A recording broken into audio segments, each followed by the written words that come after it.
Hamburg, where for the last 2 weeks we've been looking at Group A in this Chess World Cup, and we've seen, rather surprisingly perhaps, Karpov not absolutely streaking away, but John Nunn not giving up quite such a strong challenge as the British might have hoped for.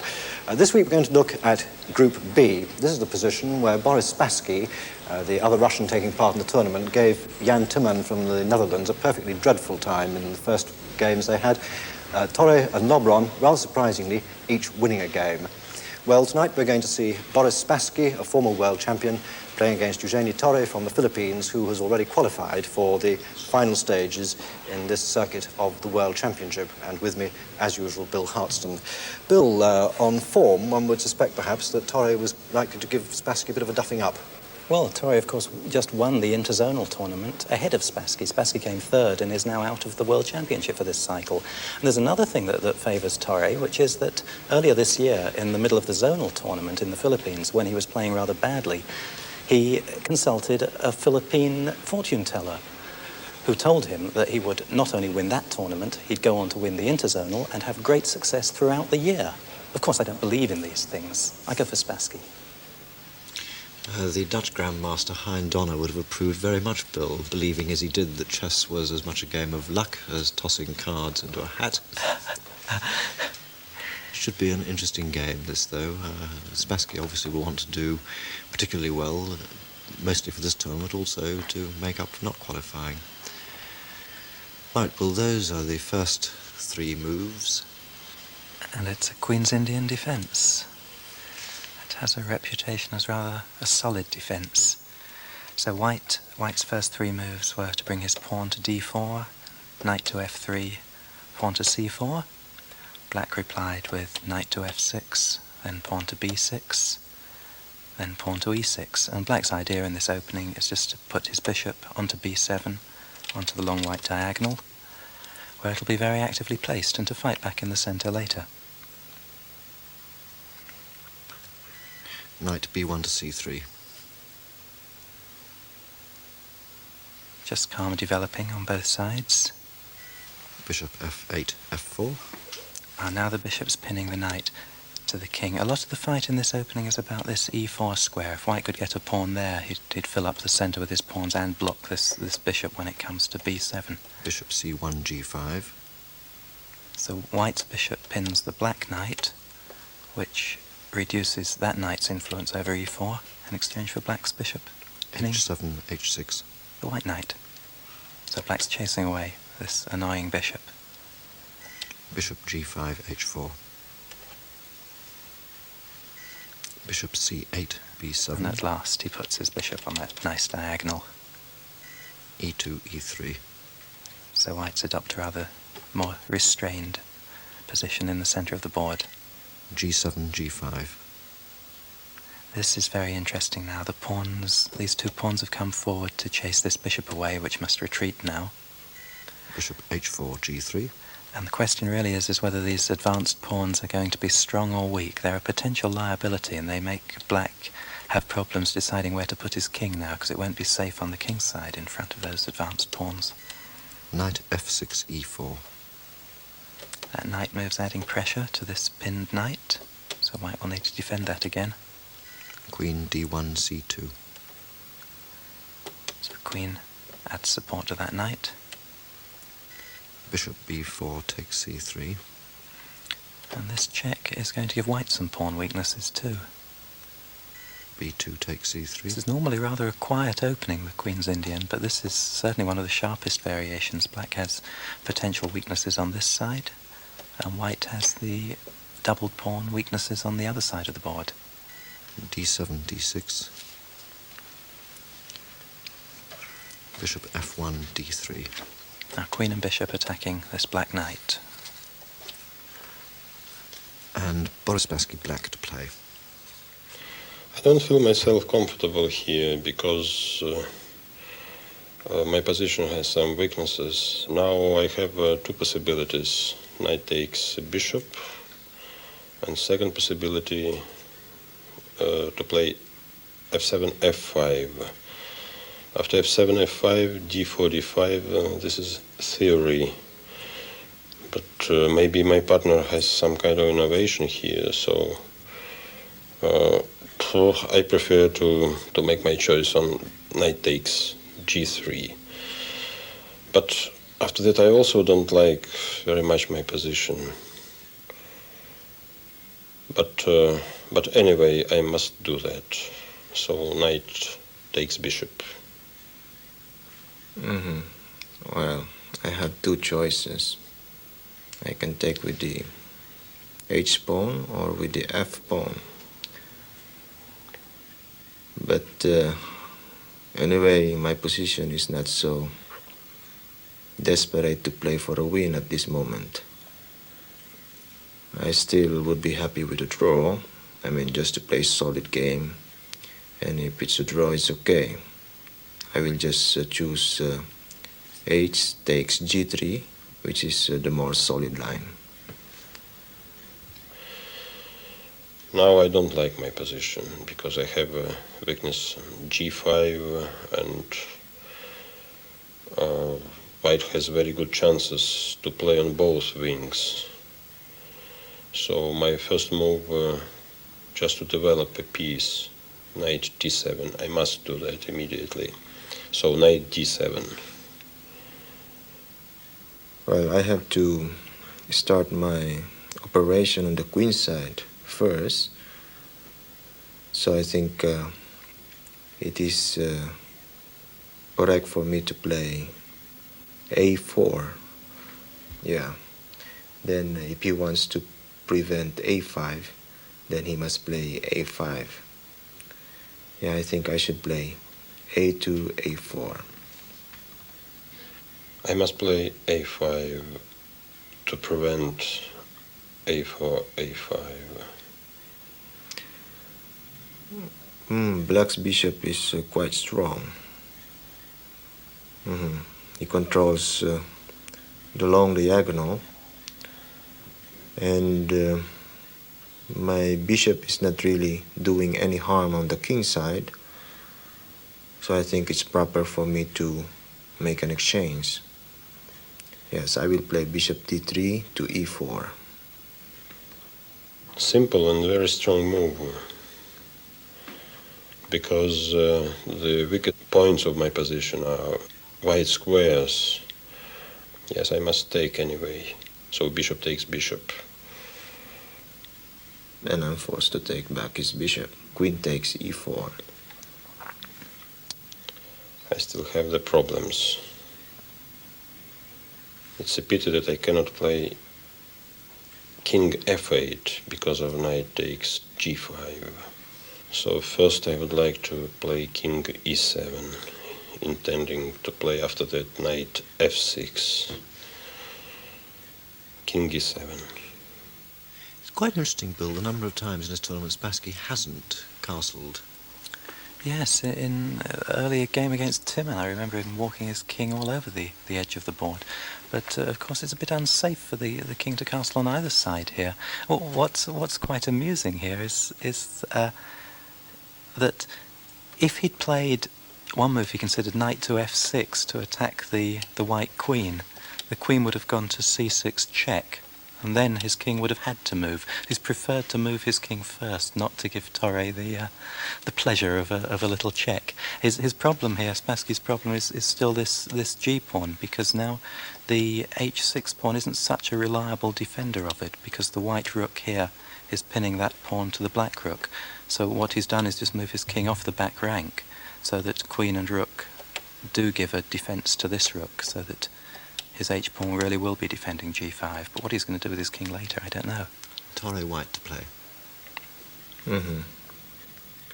Well, he's trying to connect his rooks and to protect everything. But what is his threat now?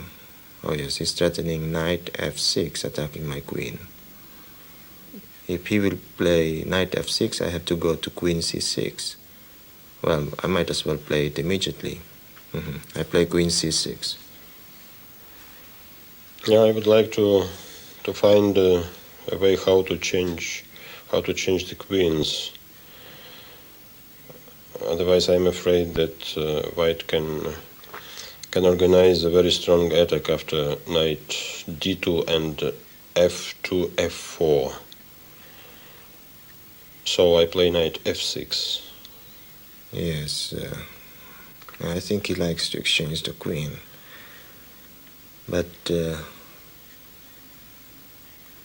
I want to change the queen on b5 and to get rid of my double pawn. So, but after he plays his threat of queen d7 and I play queen b5, then maybe he has knight e4 attacking my c pawn. So I want to prevent knight e4, and I think I can do that with knight f1 d2. Yes, I play knight d2. This is a good move because white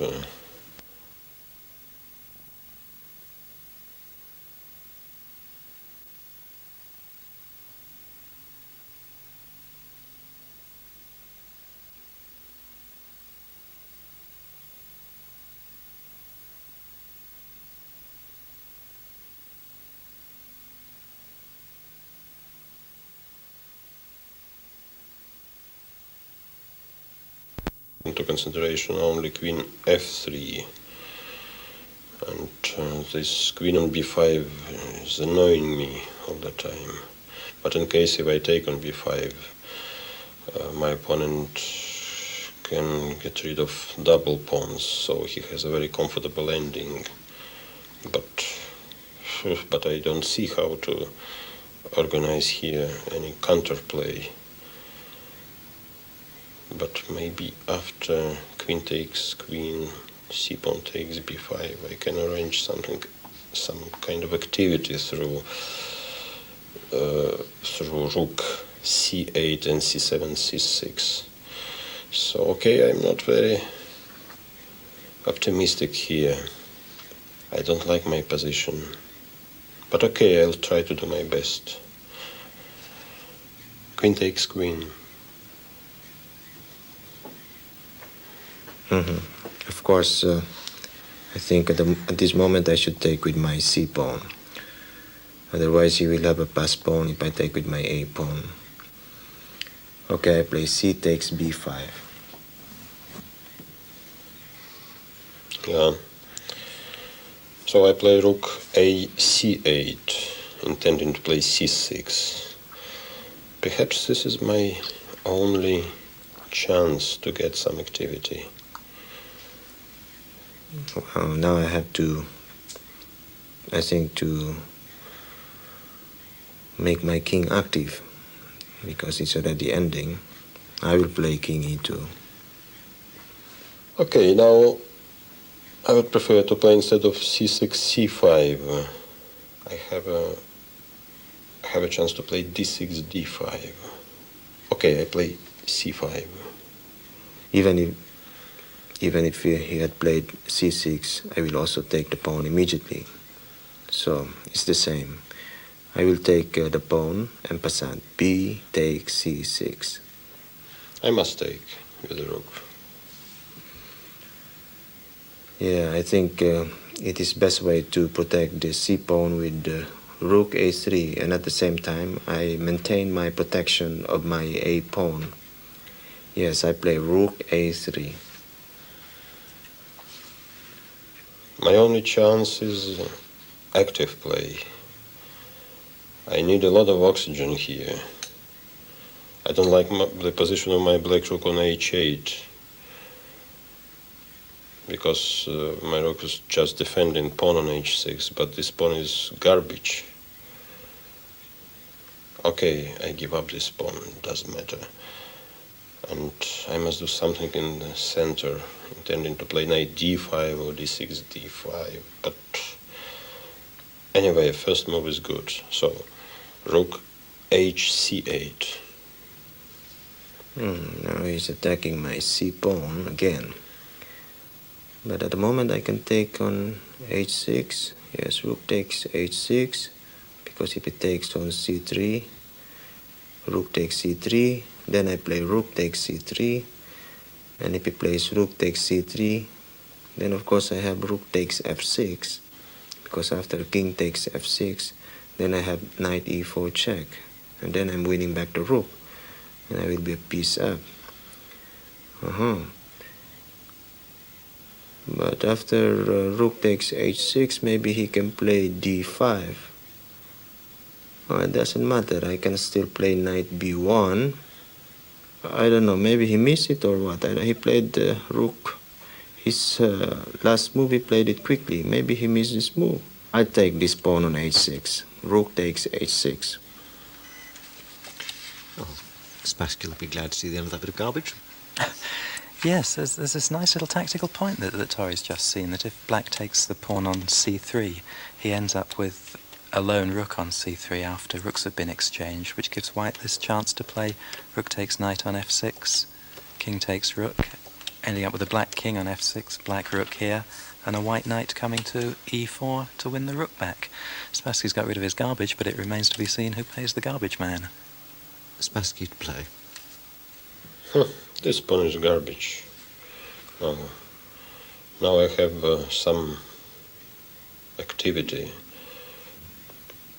Now I'm satisfied with my position.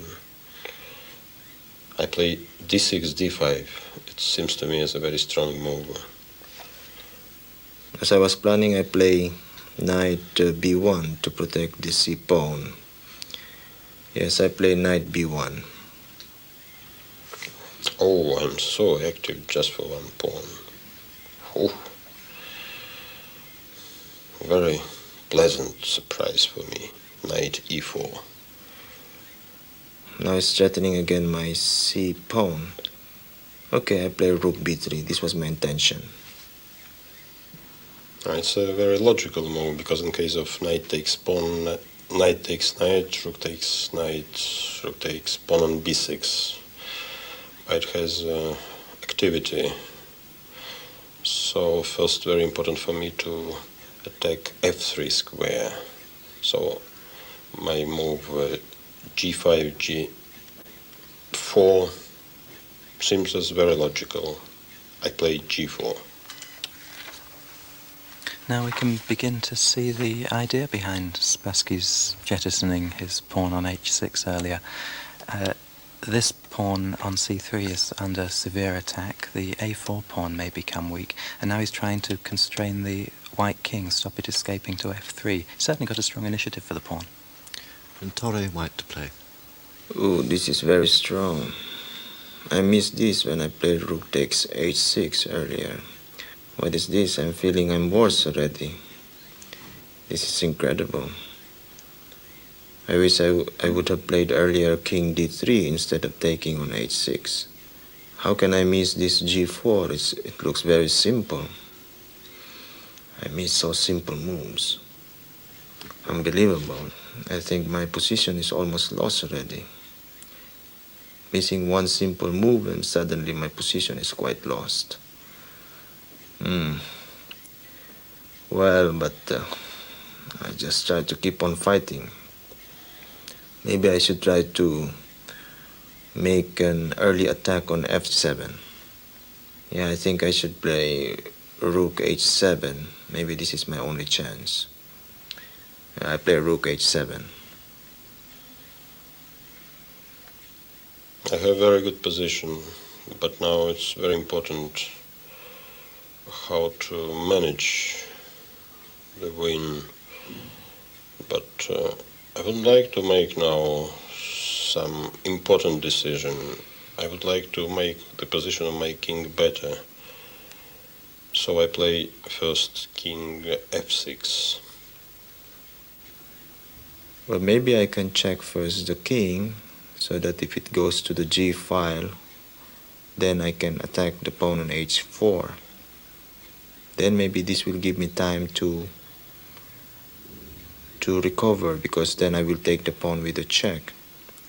And also after rook h6 check, and if he plays king g5, then I can go back to rook h7, attacking the f pawn again. Yeah, I play rook h6 check. Okay. My attempt was not the best, so I'll try to do something else. So king e7. We had this position earlier, so I will just play rook h7 again. What else? Yeah, okay. First of all, I want to protect my 7th rank. in case a white rook from b6 can attack me. So I play rook c8, c7. This is very difficult.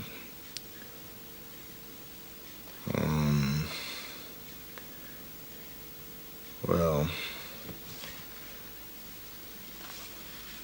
maybe I can play king d3, protecting the c-pawn. Yeah, I don't mind giving up my kingside pawns now, as long as I can prevent his queenside entrance.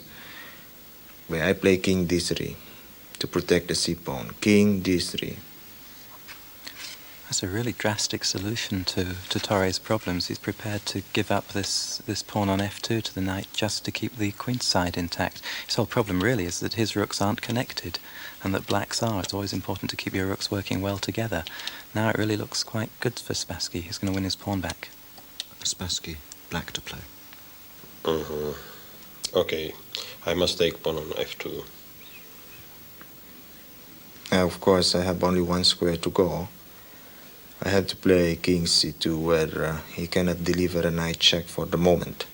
I play king c2. Now I must be careful because knight d2 is an unpleasant threat. I must come back as soon as possible. Knight e4. Now he's attacking my pawn on g3. I have to counterattack somehow. And I think I can do that with rook g7, attacking his pawn on g4. I play rook g7. Okay, the situation is rather pleasant for me. But I need a very precise moves here. So I must work out a very good plan. So, okay, my pawn on g4 hanging. I must take first on g3. Okay, I take on g3. Maybe I can play knight d2.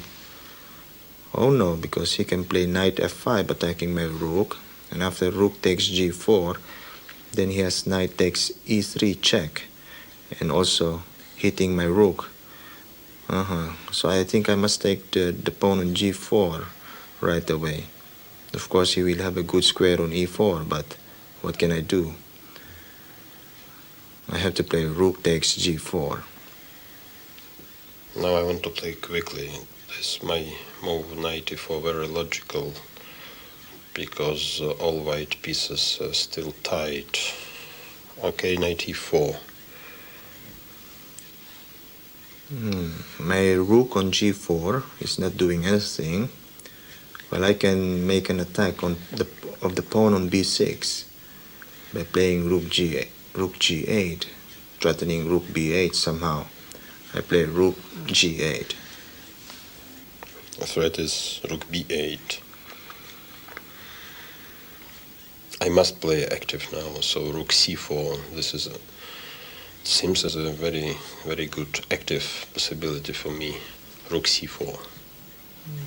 I can take the pawn on b6, but I think my pawn on a4 is more important. Yeah, I think I have to protect the pawn on a4. I play rook a3. This is pleasant for me because white cannot get any activity now, and I can attack rook on g8. I don't like this rook. This is the only one active piece of white. So rook c8. I make this move with a great pleasure. I have to take this rook. I play rook takes c8. Rook takes rook. Well, oh yes, he can play rook g8. Okay, I can counterattack. I can play rook b3. After rook b3, of course, I have very good possibility to play rook g8, attacking pawn on g2. Yes, I do this move, also with a great pleasure. It's a very nice technique, the way Spassky tied down Torre's rook on the king side to doing nothing for some time, and as soon as it started getting active, then he exchanged it off, and now his own rook has come to the king side to try to attack this g2 pawn, but material's getting very considerably reduced. It's not clear yet whether he can win this ending. Torre white to play. Already in a bad position, I played bad defensive moves, but I have little time. What can I do? This is part of the game. So now I have to take on b6. Rook takes b6. Rook takes pawn. Okay, I have to play king b3 because I cannot play king d3. It's very dangerous. I play king b3. Rook e2. I must attack pawn on e3 anyway. So I play rook b5 also, attacking the a pawn because now it's threatening my pawn on e3. I play counterattack. Okay, I play rook b5. This is also a good surprise for me because rook a6 was better. Now I have a temper for removing my knight from e4 to c4, so knight d6. Oh yes, it's threatening after rook takes a5, knight c4, and mate. He has mate, and also I'm losing the knight. What is this? But what can I do? I take on a5, rook takes a5. It's enormous problems for Torre there, because if Spassky's knight comes to c4 and the rook to b2, it's mate already. I can't see him escaping from this. Spassky to play. Yes, knight c4. Natural move, very strong. Okay, now I have to play. He's attacking my rook. Well, I have to give check. Rook a7, check. King f6. It's mate. How can I avoid this? I must play a5. I have to give up the knight. a5. Yeah. Rook b2 check. King a4. Yes, I take the knight. Well, I try to queen. I play a6. Oh, I take another pawn. Well, how can I play rook b7 to try to queen. Check. I must protect my a pawn. I play king b5. Yeah, of course, this is agony for white. So I need only one exact move. Yes, knight c4. Here's a double check on d6. I play rook d7. Yeah, rook a5. Must be finished. I'm losing my a pawn. Of course, it's lost already, even very much earlier. But okay, now I resign. There was a nice win for Mr. Spassky. Beautifully played by Spassky the whole game. Lovely pawn sacrifice. Good technique. Well, the result of that game puts Spassky with a clear half-point lead in Group B because Eric Lobron, most surprisingly, has beaten Jan Timman of the Netherlands to maintain a challenge. Next week, we are going to Group A for the clash between Anatoly Karpov, the world champion, and Yasser Sarawan of the United States. Until next week, from all of us here, good night.